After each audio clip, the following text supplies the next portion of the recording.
It's a tribute to Harriet Tubman entitled Marvelous Girl. My people, we are all descendants of kings and queens and warriors that served amongst the throne. Our history started before picking cotton and whips that cut flesh to the bone. I used to think Nas was just popping fly for the sake of his book of rhymes when he spoke these lines, but I soon realized he was speaking the truth. I love rap but hate it because everyone's not creative, but everybody and their mom trying to get in the booth.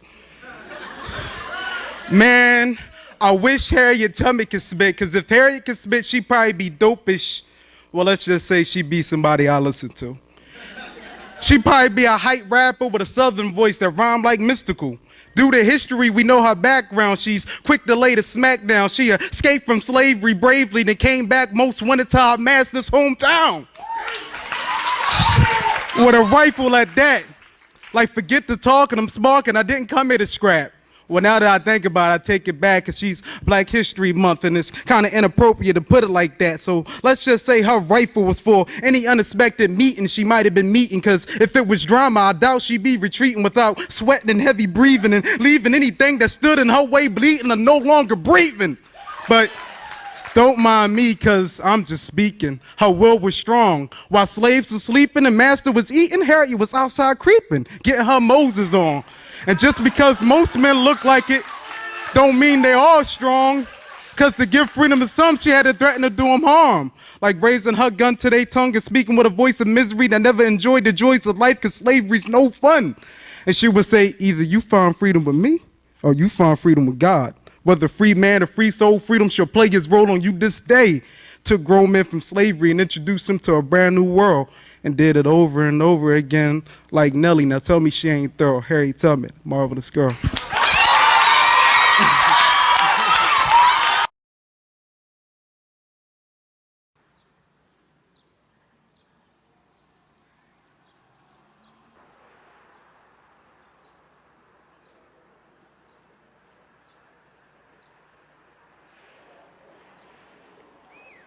The nickname actually it was a bad thing at first. I walked on my tiptoes when I was little, and people used to kind of like pick on me about the situation. And as I got older and I started rapping, it was one girl. She was the most popular girl in my school. She could tell a guy to shut up and he would shut up, like shut up. And she was popular. We became friends, and she called me Tiptoe. And when she said it, it sounded so cool, like Tiptoe. And everybody was like, oh, Tiptoe, yeah.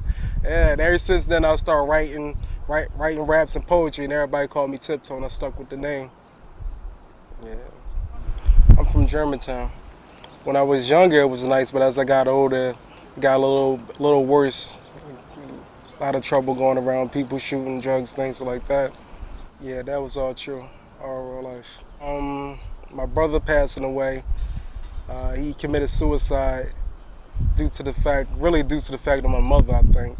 I'm not sure, but that's how I felt, due to the fact she got locked up a while back, and she got out. She made promises to the family how she was going to take care of us, do this, that, and the third, and never really came through with her word.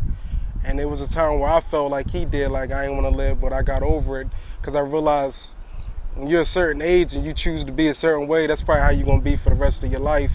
So I got over it, but I don't think he did. So actually I had a show at school. They wanted me to do a Black History poem, because I usually talk about harsh realities of life, and they said, well, you got skills, why don't you take it to a different level?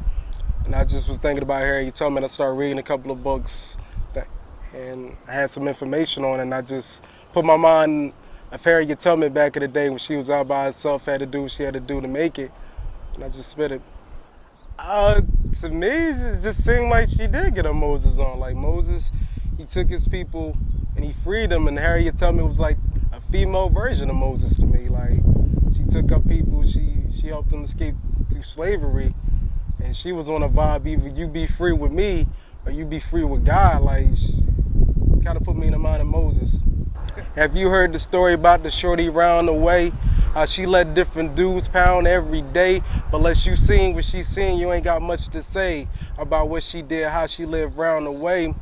She the shorty that never got what she truly wanted. So her days in school, she stayed high and truly blunted. She was misunderstood in her hood, so she was fronting and became some girl that we knew she truly wasn't. Her life was a gamble, so she played to win, while others saw her as the female virgin of sin. While others started middle school at the age of 10, she was turning 13, getting it in. She came from a broken home where daddy left them all alone. On the phone, mama moaned, different man made her groan.